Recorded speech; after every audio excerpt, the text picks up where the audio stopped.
السلام علیکم ورحمۃ اللہ وبرکاتہ۔ الحمد للہ نحمده ونستعینه ونستغفره ونؤمن به ونتوکل علیہ ونعوذ باللہ من شرور انفسنا ومن سیئات اعمالنا، من يهده الله فلا مضل له ومن يضلله فلا هادي له، ونشهد أن لا إله إلا الله ونشهد أن محمدا عبده ورسوله، فإن خير الحديث كتاب الله وخير الهدي هدي محمد صلى الله عليه وسلم، وشر الأمور محدثاتها وكل محدثة بدعة وكل بدعة ضلالة وكل ضلالة في النار۔ أما بعد فأعوذ بالله من الشيطان الرجيم، بسم الله الرحمن الرحيم۔ يا أيها الذين آمنوا اتقوا الله وقولوا قولا سديدا يصلح لكم أعمالكم ويغفر لكم ذنوبكم، ومن يطع الله ورسوله فقد فاز فوزا عظيما۔ صدق الله العلي العظيم۔ لا إله إلا الله وحده لا شريك له، له الملك وله الحمد وهو على كل شيء قدير۔ اللهم صل على محمد وعلى آل محمد كما صليت على إبراهيم وعلى آل إبراهيم إنك حميد مجيد۔ اللهم بارك على محمد وعلى آل محمد كما باركت على إبراهيم وعلى آل إبراهيم إنك حميد مجيد۔ اللہ تعالی ہم سب کو تسبیحات بیان کرنے اور درود و سلام بھیجنے کی توفیق عطا فرمائے، آمین ثم آمین۔ رسول اللہ صلی اللہ علیہ وسلم کی اتباع اور پیروی، آپ صلی اللہ علیہ وسلم کے نمونے کو اپنانے اور آپ کی نصیحتیں اور وصیتیں ان پر عمل کرنے میں ہے۔ اگر ہم آپ صلی اللہ علیہ وسلم کی وصیتوں پر عمل کریں تو یہ بہترین اتباع ہوگی، اور اس میں اللہ تعالی ہم سے بہت راضی ہو، اور اس کی رضا ہے کہ اللہ نے اس کے لیے ہمیں پہلے ہی خوشخبری دے دی کہ من یطع اللہ ورسولہ، کہ جس نے بھی اللہ اور اس کے رسول صلی اللہ علیہ وسلم کی اطاعت کی، فقد فاز فوزا عظیما، تو اس نے پا لیا بہت بڑی کامیابی۔ تو سب سے بڑی کامیابی ہمیں رسول اللہ صلی اللہ علیہ وسلم کی اتباع میں ہے، ان کی باتوں پر عمل کرنے میں ہے۔ ایک موقع پر رسول کریم صلی اللہ علیہ وسلم نے فرمایا کہ کون ہے جو مجھ سے یہ نصیحتیں لے اور پھر اس پر عمل کرے؟ تو حضرت ابو ہریرہ رضی اللہ تعالیٰ عنہ کہتے ہیں کہ میں نے کہا کہ میں ان باتوں پر عمل کروں گا۔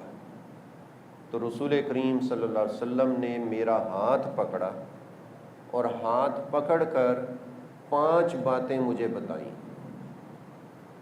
اور وہ 5 باتیں ایسی ہیں کہ ساتھ ہی ان کے نتائج بھی بتا دیے کہ یہ کرو گے تو یہ ہو جائے گا، یہ کرو گے تو یہ ہو جائے گا۔ تو وہ 5 نصیحتیں آپ صلی اللہ علیہ وسلم کی، پہلی وصیت یہ کہ حرام سے بچو تو لوگوں میں زیادہ عبادت گزار ہو جاؤ گے، کہ حرام کاموں سے اپنے آپ کو بچا لو تو یہ زیادہ عبادت گزاری ہے۔ دوسری وصیت یہ کی کہ اللہ تعالیٰ کی تقسیم پر راضی ہو جاؤ تو لوگوں میں سب سے زیادہ غنی ہو جاؤ گے، کہ اللہ نے جو کچھ دیا ہے اس پر راضی رہو اور الحمدللہ کہو کہ یا اللہ تیرا شکر ہے، تو غنی ہو جاؤ گے سب میں۔ تیسری وصیت یہ کی کہ اپنے ہمسائے سے اچھا سلوک کرو تو مومن ہو جاؤ گے، کہ تمہارے ایمان کی گواہی مل جائے گی اگر تم اپنے ہمسائے سے اچھا سلوک کرتے۔ اور چوتھی بات یہ کہ جو اپنے لیے پسند کرتے ہو وہی دوسروں کے لیے پسند کرو تو مسلمان ہو جاؤ گے، اسلام والی زندگی تمہیں نصیب ہوگی، اور اسی زندگی پہ تم اگر اس دنیا سے رخصت ہوگے تو تم کامیاب ہوگے۔ پانچویں نصیحت یہ کی کہ بہت زیادہ نہ ہنسو، کہ بہت زیادہ ہنسنے سے تمہارے دل مردہ ہو جائیں گے۔ ہنسنا تک عموماً جو ہے وہ لاپرواہی کو بیان کرتا ہے، غفلت کو بیان کرتا ہے۔ تو جب انسان لاپرواہی اور غفلت میں آ جاتا ہے تو اس کا دل مردہ ہو جاتا ہے، وہ اپنی ذمہ داریوں کا پھر احساس نہیں کرتا ہے۔ تو یہ جو وصیتیں ہیں، ان میں سے پہلی وصیت کے بارے میں آپ کے سامنے بات کرتا ہوں، کہ جس میں رسول کریم صلی اللہ علیہ وسلم نے ہمیں بتایا کہ حرام سے بچو، تو اس کا کیا فائدہ ہوگا؟ لوگوں میں زیادہ عبادت گزار ہو جاؤ گے۔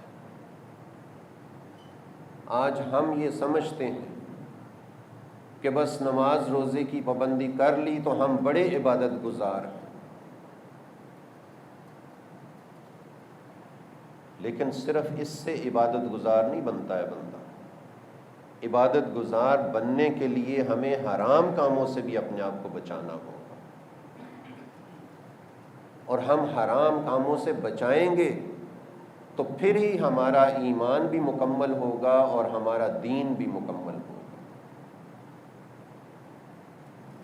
آج بڑی آسانی سے جب ہم کسی کو نصیحتیں کرتے ہیں تو وہ نماز کے لیے تیار ہو جاتا ہے، لیکن جب اسی بندے کو کہا جائے کہ رشوت سے اپنے آپ کو بچاؤ تو وہ تیار نہیں ہوتا ہے۔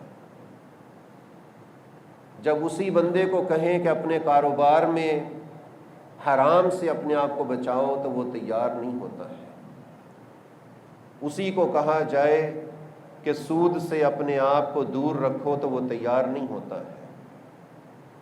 لہذا آج ضرورت اس بات کی ہے کہ ہم ان نصیحتوں کو پکڑیں اور اس کے مطابق ہمارا عمل ہو، پھر ہی ہمارے لیے وہ خوشخبری ہوگی کہ فقد فاز فوزا عظیما، کہ پھر تم بڑی کامیابی کو جو ہے وہ پاؤ گے۔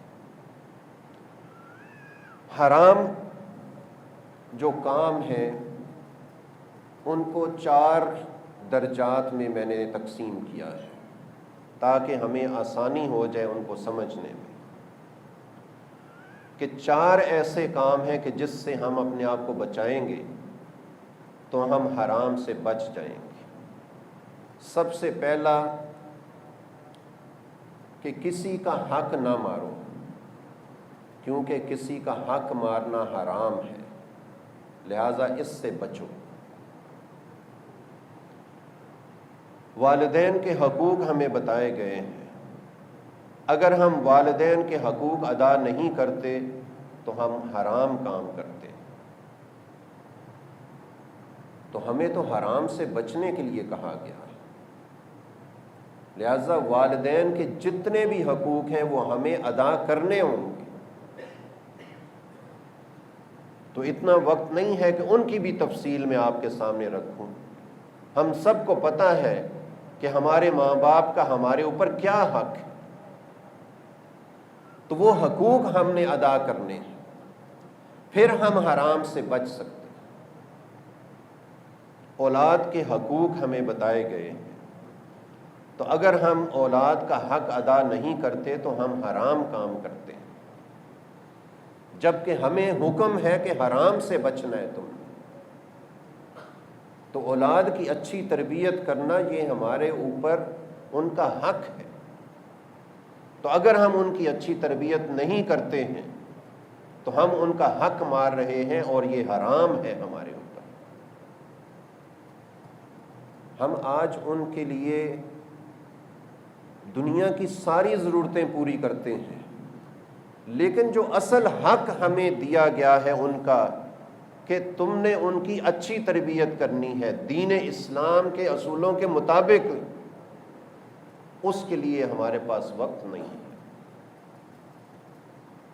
تو جب ہم اپنے آپ کو وقت نہیں دیتے ہیں اپنی اولاد کے لیے کہ ہم ان کی اصلاح کر سکیں، تو ہم نے تو بڑی غفلت کر دی، بڑا حرام جو ہے وہ کما لیا۔ تو ہمیں اس اعتبار سے اپنی اولاد کے بھی سارے حقوق ادا کرنے ہیں۔ پھر ہمیں ہمسایوں کے حقوق بتائے گئے ہیں۔ تو اگر کوئی کسی ہمسائے کا حق مارتا ہے تو وہ بھی حرام کرتا ہے۔ تو حرام سے بچنا ہی تو ہماری ذمہ داری ہے۔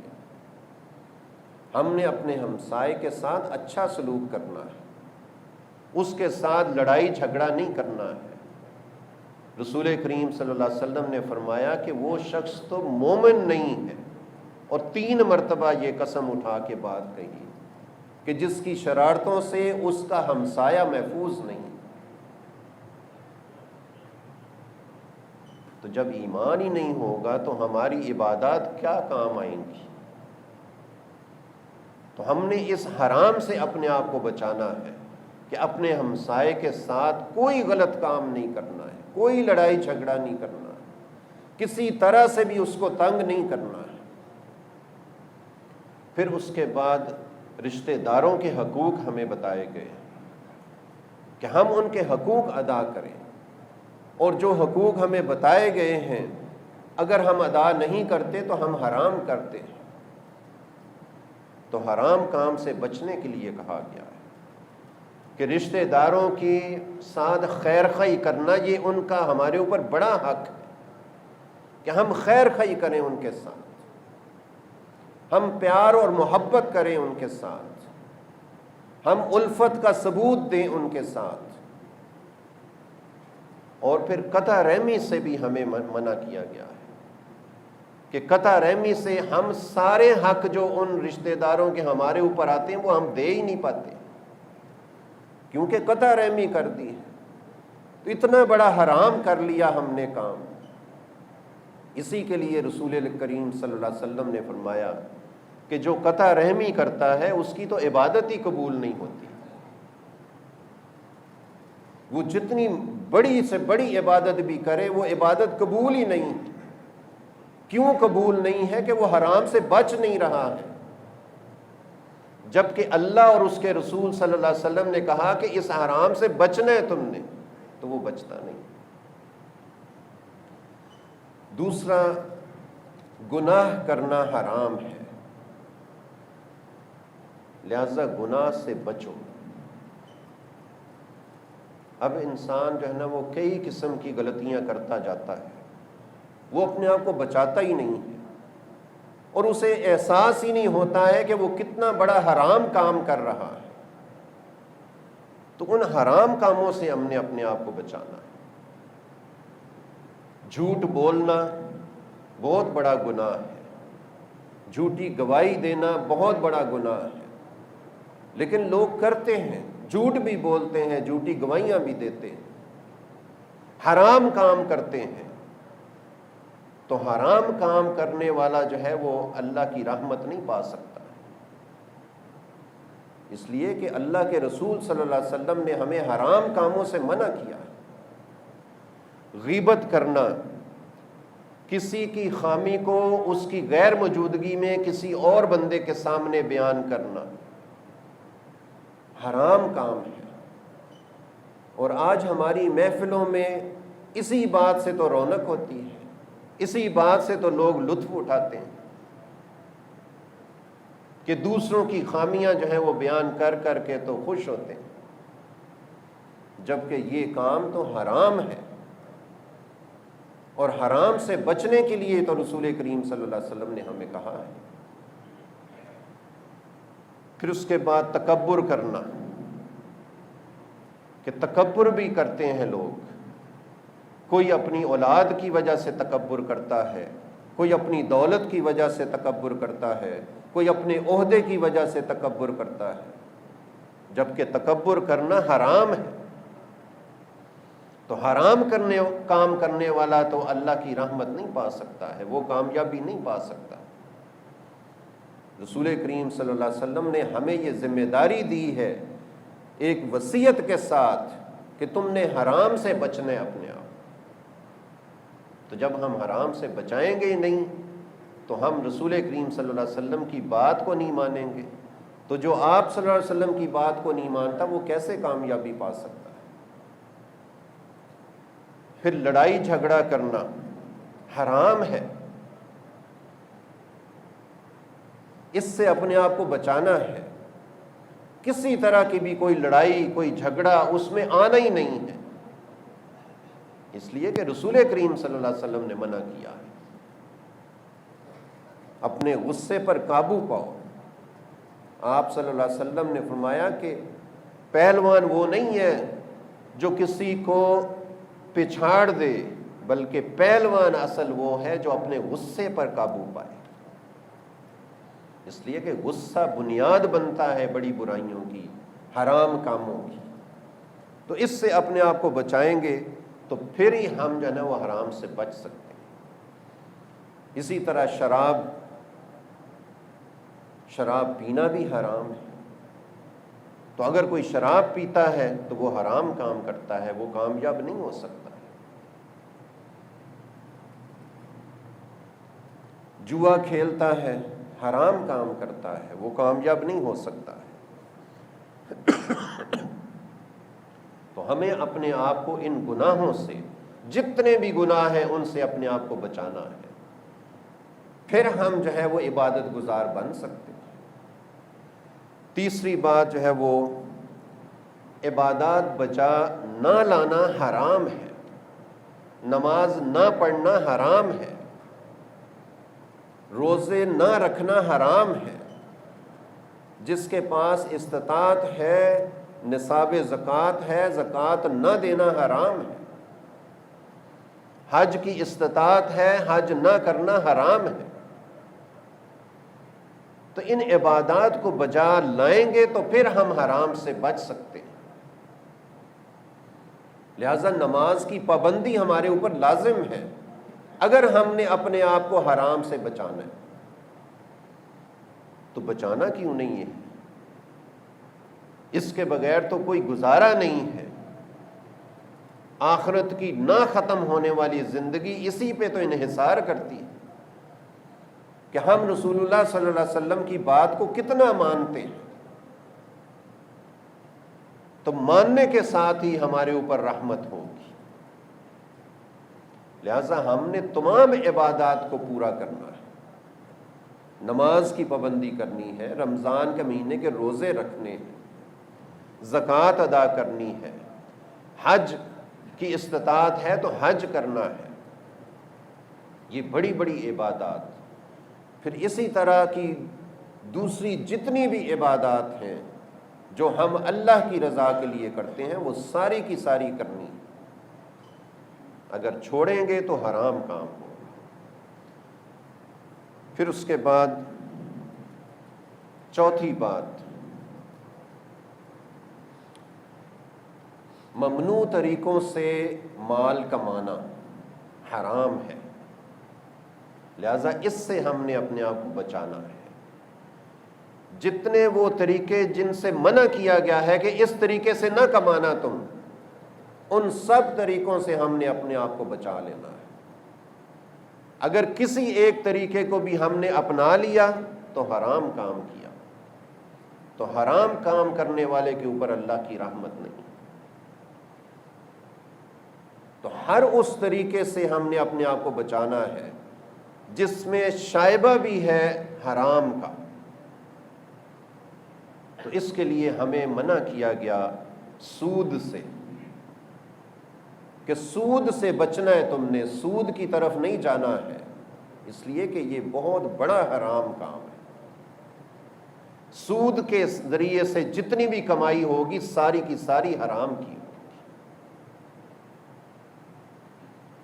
جوئے کے ذریعے سے جو تم کمائی کرو گے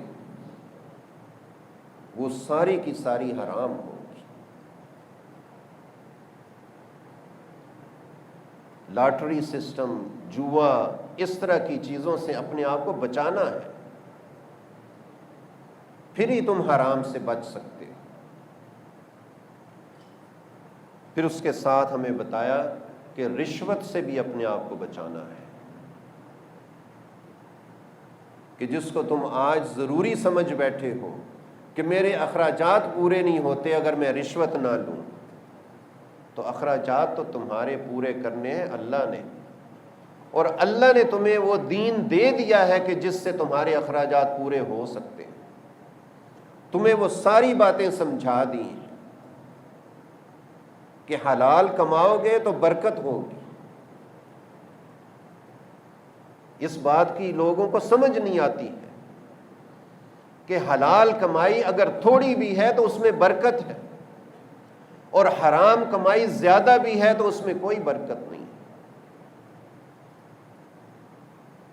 حرام طریقے سے کمانے والے کو کبھی بھی مالی طور پر سکون نہیں مل سکتا، اس لیے کہ اس نے کام ہی غلط کیا ہے، اللہ کو ناراض کرنے والا کام کیا ہے اس نے، لہذا وہ کیسے جو ہے وہ اس چیز کو پا سکتا ہے۔